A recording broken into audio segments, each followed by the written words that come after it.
Andy Dunn in the Sunday Mirror has done a big feature on Pep Guardiola, the almost perfect 10, he calls it. This is 10 years of Pep Guardiola. Incredible to think that it is 10 years for Pep Guardiola at Manchester City. His piece reads, at 3 minutes past 1 o'clock in the afternoon on this day, a decade ago, Manchester City made one of the most significant announcements in the history of English club football. But the written confirmation of his arrival on these shores challenged conventional football wisdom.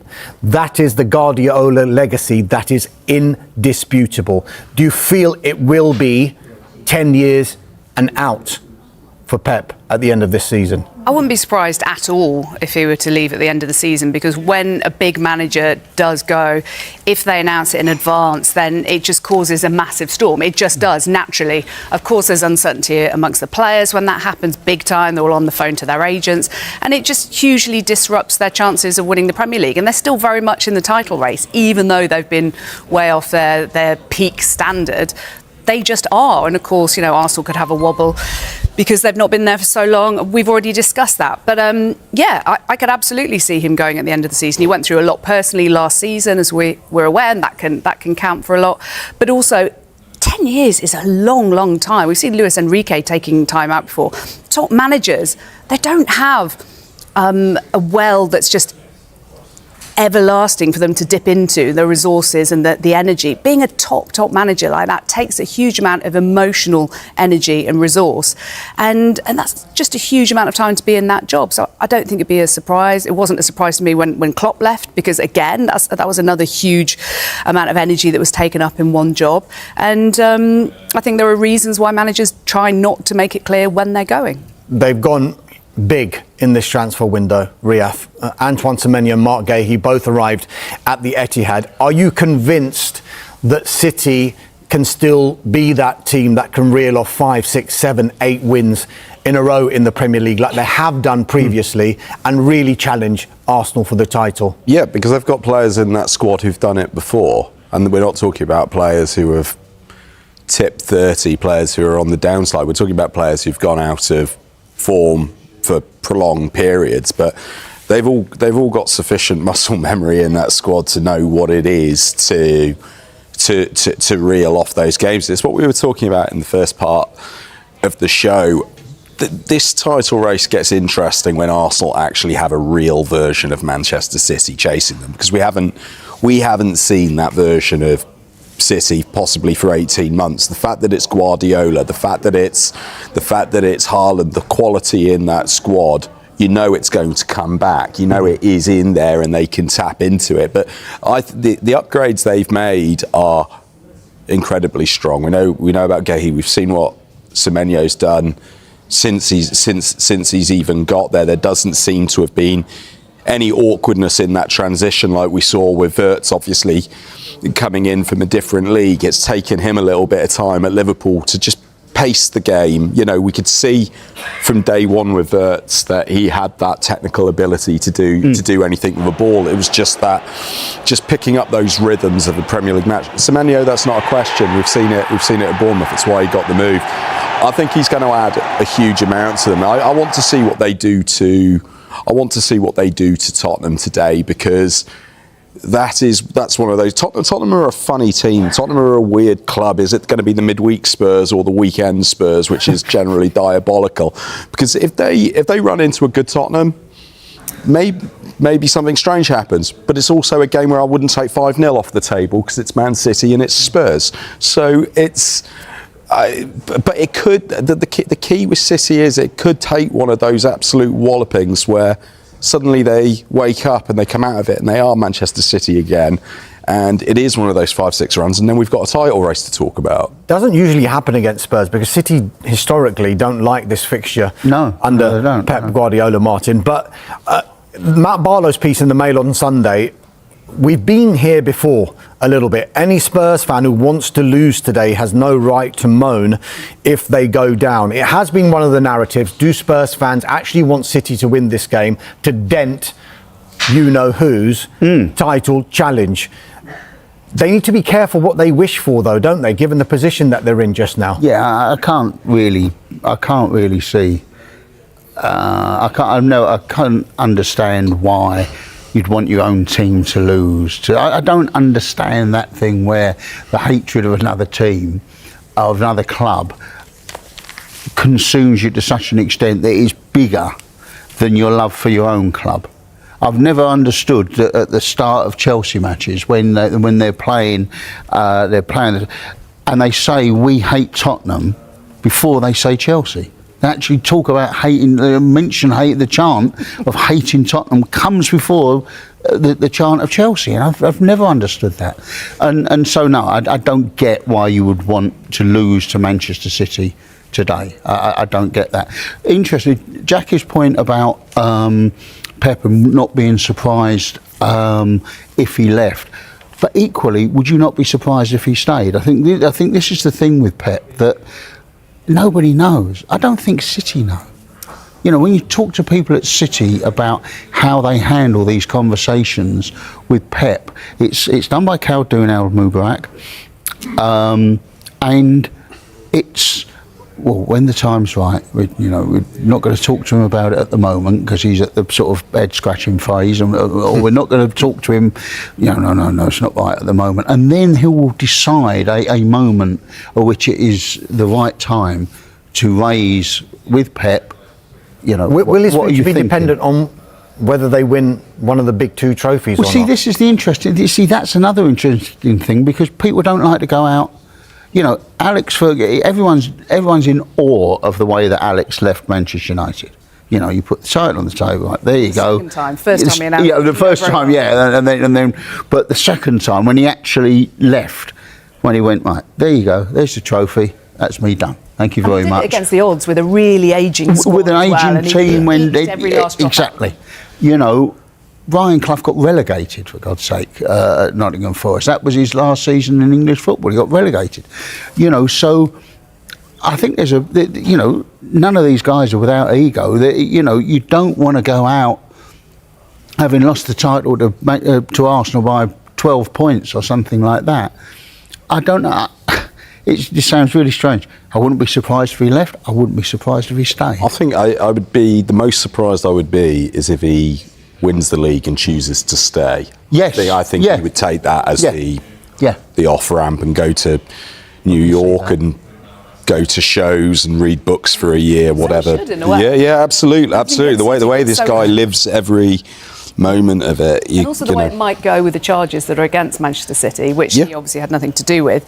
But just that must be pretty stressful to live with all that's hanging over the club forever and ever and ever. It's actually a legacy, and that impacts on your legacy and how people perceive these 10 years. Let's start with Arsenal's victory, and convincing victory at Ellen Road over Leeds United. 4-0 the margin of that victory. The Sun on Sunday goes with Mad 1.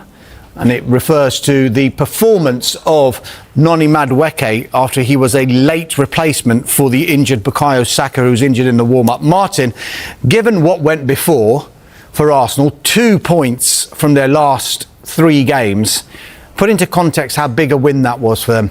Well, it's very important because this stage in the season, and City catching them, Villa catching them, everyone was talking about is it a wobble? Have they got the mental strength? And Leeds is a really hard place to go. Ellen Road is a very, very hard place to go. And really, they never gave Leeds a sniff. There was no point in that game where you thought Leeds had any advantage on them whatsoever. The set-piece stuff continues to succeed and annoy everybody in sort of equal measure, really. But it's incredibly effective. It persuaded the Leeds goalkeeper to punch the ball into his own net yesterday, which is never really helpful. And they looked like a team that were in charge of the title race, which is what they are. I mean, last week getting booed off, having lost their first home game since May the 3rd was astonishing, really, because they're in command of this. They're in command of their Champions League, of the Champions League table as well. whether the meat war, I think Johnny Northcroft called it in the Sunday Times today, whether the meat war will work in the latter stages of the Champions League or whether you'll just get a free kick given against you, I'm not quite sure. But at the moment, and certainly domestically, it's theirs to lose. Jackie, just very quickly in the Observer, Rory Smith, who was at Ellen Road, said seeing is believing as Arsenal thrash Leeds to go 7 points clear. He says Arsenal fans are haunted. This is in reference to this narrative that there's a real nervousness from the Arsenal fans, particularly at the Emirates. Arsenal fans are haunted not only by recent memories of advantages squandered, opportunities missed, promise unfulfilled, but by the knowledge that this time it really should be different. The pressure of being top might be a privilege, but it is a pressure nevertheless.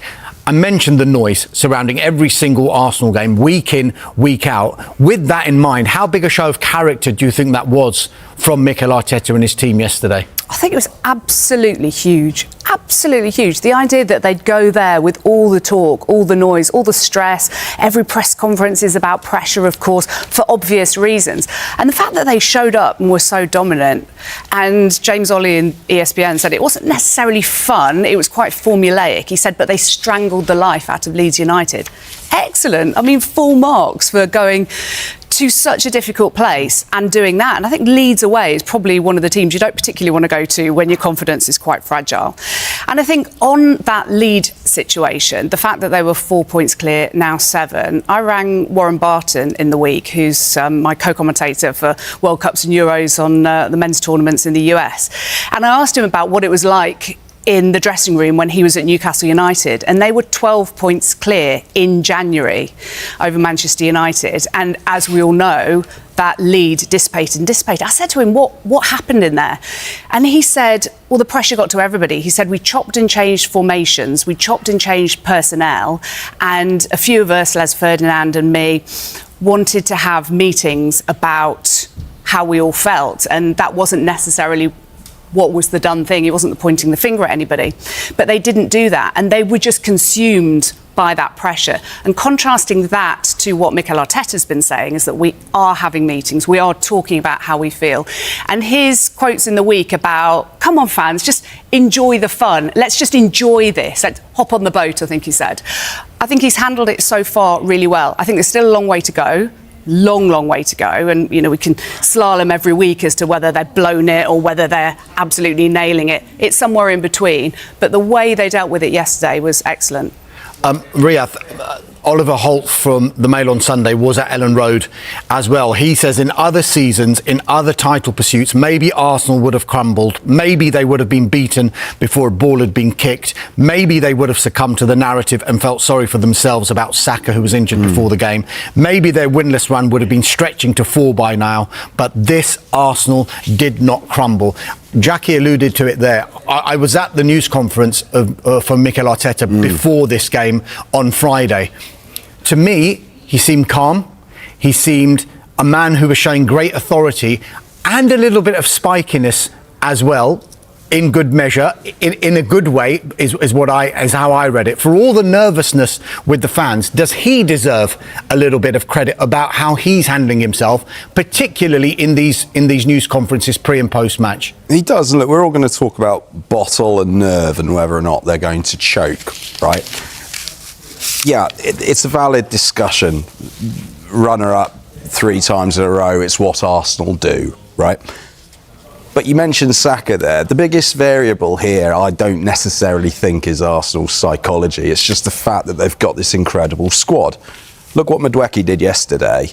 That's what they've got this season that they haven't had before. So that's been the big shift. Then it becomes a question of, can they hold it together or are they going to fall apart? And it's like, I've looked at it since New Year's and that little run. They've dropped 7 points in 3 games. It's a little bit like watching Rory McIlroy go around Augusta. He leaves a putt short. That's it. It's Rory's choking. He's gone. His head's gone. Rory's not going to be able to hold it together.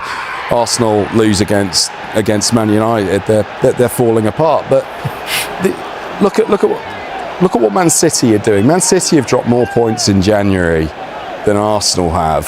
Aston Villa have lost Tielemans, Kamara. They haven't got McGinn. They haven't got a Madueke throw into the system. So who's chasing Arsenal? It's not 2019 where it's Man City and Liverpool going Hagler-Hearns. It's a vastly reduced Man City in the past 18 months. They've gotten better, but it's not Man City anywhere close to their best. Where this gets interesting is if it does all click for City. I would love to see that. If Arsenal are getting chased by a full-blooded Man City, will they choke them? Because at the moment, the City that's chasing them isn't that scary, and that's where I think Arsenal have got an advantage. But all of which is secondary to the fact that they've got this incredible squad where if someone is wobbling, you can sit him out and bring in someone brilliant. And we've been waiting for everyone to work out the set piece stuff, but it hasn't happened yet. And we're in first day of February now. So, and no one's worked it out yet. People are still punching the ball into their own net. People are still looking really, really vulnerable at corners and free kicks and everything. So it might not happen. Unless there is a fundamental reinterpretation of the rules and referees start going, no, you can't just have everyone running and then just crowd around the goalkeeper and stop him moving. Unless something like that happens, I don't see anyone working this out, because Arsenal Man U last week, there was stuff going on, and the ball would come in. You're thinking, right, well, there's 4 fouls by Man U on Arsenal. There's 4 fouls by Arsenal on Man U. You don't know who's committed the first foul. You've got no way of making a decision if you're the referee. No way at all. So they just let it all slide. And it's very, very interesting. They've worked out a way around the system. They've worked out a way to score when not necessarily from open play all the time. Just picking up on that, Martin, Jackie, in the Sunday Times, and Martin mentioned it before about this meat wall and when Arsenal have set pieces. But Jonathan Northcroft, who was at Ellen Road, says this: Mikel Arteta once held up 2 water bottles in a press conference. One represented set-piece goals, the other goals from open play. And his question to the reporters was, what's the difference? And here was a brilliant exposition of the Spaniards' approach to the game. First, his side thumped Leeds the ugly way, and then they put on their silk gloves and showed they can cuff you with elegance as well. Is too much being made of the set-piece routine, and are we ignoring that Arsenal are actually playing some good football around that as well? Johnny Northcroft should write for a living, shouldn't he? He's quite good at that. Yeah. Yeah, not bad at all.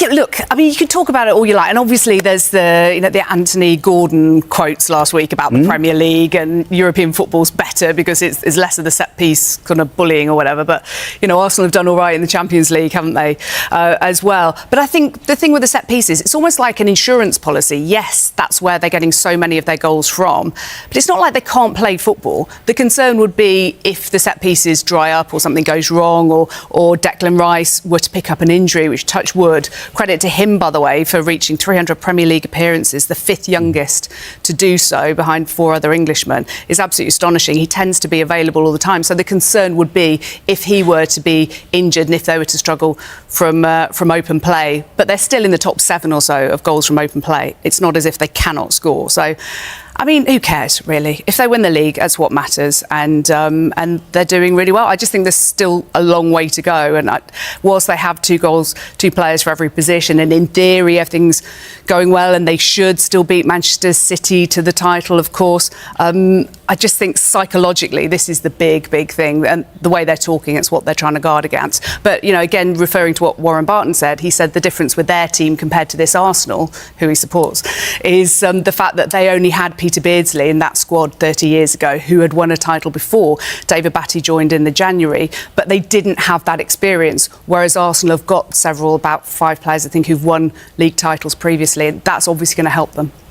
Riyadh, their set-piece team is what the cynics will say, but scoring every kind of goal is the hallmark of a Champions winning team, isn't it? Yeah, but even if they are a set-piece team, it's not a dirty word. It's really effective if it's a problem. But it's been made out to be, hasn't it? It has. But if it's some lesser skill, if it's some base element of football, Go on then, geniuses, go and figure it out. Go and find a way to defend it. They haven't. They can't. Arsenal have mastered it. And all good teams have always been good at set pieces. They've been good at defending them. They've been good at scoring them. Arsenal do it better than everyone else, and they can play other football. No one's gonna turn to me and say Declan Rice is a Route 1 footballer. No one's going to turn to me and say that Bukayo Saka's some kind of limited element. They've got fantastic footballers. They've got a team that's built on a brilliant back four and an excellent goalkeeper. They've got brilliant technical players. Odegaard's not a clogger. Odegaard's not kicking someone 5 foot up in the air with an early reducer. They play everything really, really well, and they score a load of set pieces. It's like, look, I don't find them as beautiful to watch as, say, the earlier versions of Klopp. The really, the real intensity. I don't put it in a bracket with Guardiola's best sides, which I would still say would be the Aguero versions more so than the Haaland ones. But it's a brilliant side. It's a complete side. It does everything. And again, more to the point, if someone drops out, if Calafiori's not fit, you've got Nketiah stepping in. They've got 2 players who can step into a system, and the level doesn't drop. I think it's a brilliant. It's a legacy argument, isn't it?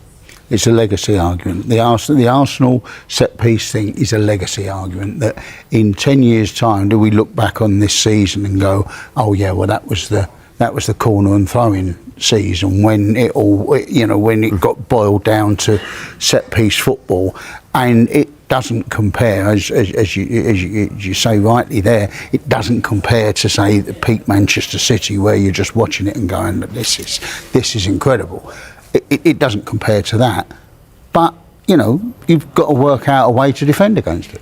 Is there an argument that, given the length of time it's been, 22 years since they won the title, and the desperation and the willingness they have to try and get it over the line this time, that we might see, if they do win it this season, that next season we might see a more expansive style of play because they won't have that pressure so much on them that when is this title going to be delivered? There is definitely that, and you also got to think that all of these coaches have got to work out a way of defending defending against the set pieces. That has got to be coming. There is a reason why very direct football doesn't actually win the World Cup or the Champions League or whatever, because the best coaches eventually, right, this is how you play against it. So yes, that's quite possible. But if you're a fan of Arsenal, you're certainly not going to care, because 1-0 to the Arsenal is still celebrated, even though everyone else watching George Graham's teams thought they were a bit direct, they were a bit long for that. Even for that era of English football, people thought, yeah, George, it's a bit long, and they push, and they've got that offside trap or whatever. It's not the most fascinating thing to watch. Arsenal fans don't care; they still sing about it.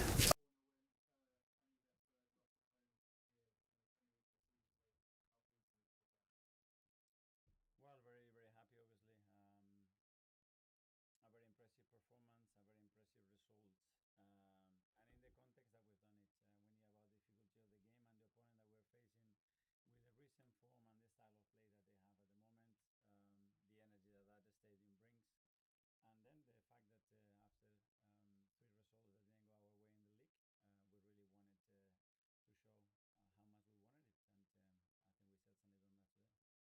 And I think we certainly done that today. So in the warm-up, he had a little niggle. He wasn't comfortable to start the game, so immediately we made a decision to make that change and bring on Ian. And he was ready, because you cannot do that in 2 minutes. The way he prepares, the way he's waiting for opportunity,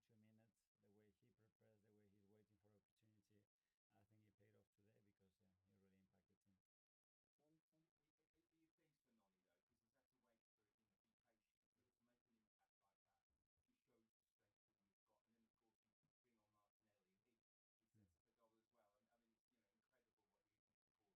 Yes, but that's only possible if those players are with the right mindset. And we talked before the game, it's going to be a long game. We're going to have to navigate through different moments in the game, and we're going to need everybody fulfilling the role that it has on the day. And I think the players executed that incredibly well.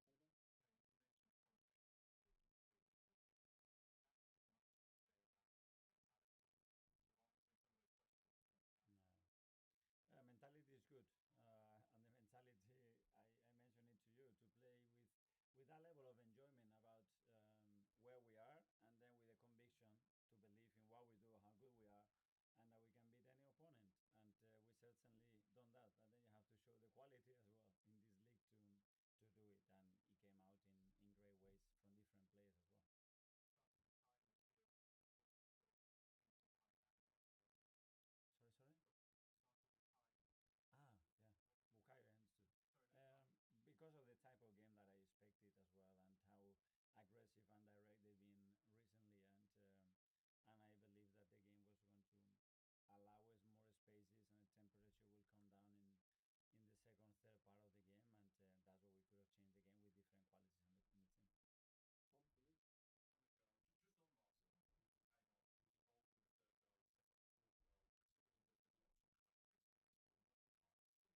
was going to allow us more spaces, and the temperature will come down in the second, third part of the game, and that's what we could have changed the game with different qualities in the team. So happy the way he reacted. But in general, the team, and obviously certain individuals, is normal. The opinions, the noise is part of that. What we can control is what we can do, how much we want it, and trying to get the best out of yourself and the team in every moment. The rest, is not possible, and we don't have to be judged on that, because there's nothing else that we can do apart from giving our best. Well, it's very impressive, but I mean, we talk about that noise, but it was a great noise as well. The fact that we were the first team in the Champions League to win in a row. That's a lot of noise, but very positive one. But we want to talk always more about the other noise. The other noise is part of that. The expectation is to win every game. We compete against incredible opponents, and we know that's the case. But that has to fuel your energy and desire to win more than anything else, in my opinion. It's not safe. Is that the role can change because the game has different needs, and we play every 3 days, and the fact that you can contribute and help the team to win from a different angle, I think it's a great thing to understand. Not so easy in certain players, but Martin and the rest is certainly done that today. Yeah, well, it's something that we want. But yeah, you always have an opponent in front of you that is going to test that, and you have to execute the actions and then very, very consistent if you don't want to concede nothing. And really impressive because it's a really tough team to restrict them to that. And between all of us, we've done it.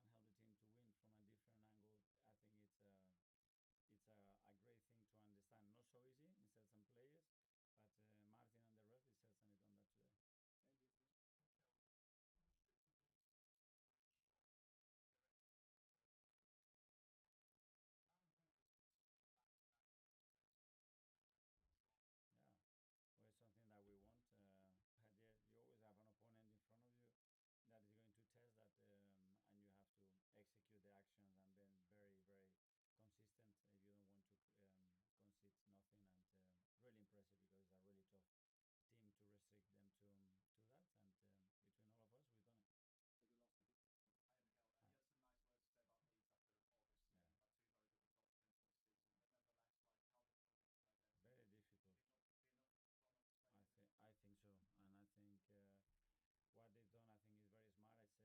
I think so, and I think what they've done, I think, is very smart. I said it is really tough. They are really well organized. They have threat. They have quality. They have a lot of variation in relation to game context to play in different ways. Yeah, and they have an amazing stadium with a beautiful atmosphere of football that brings the level of the rest of the team to a really difficult level to match. So yeah, I hope they do.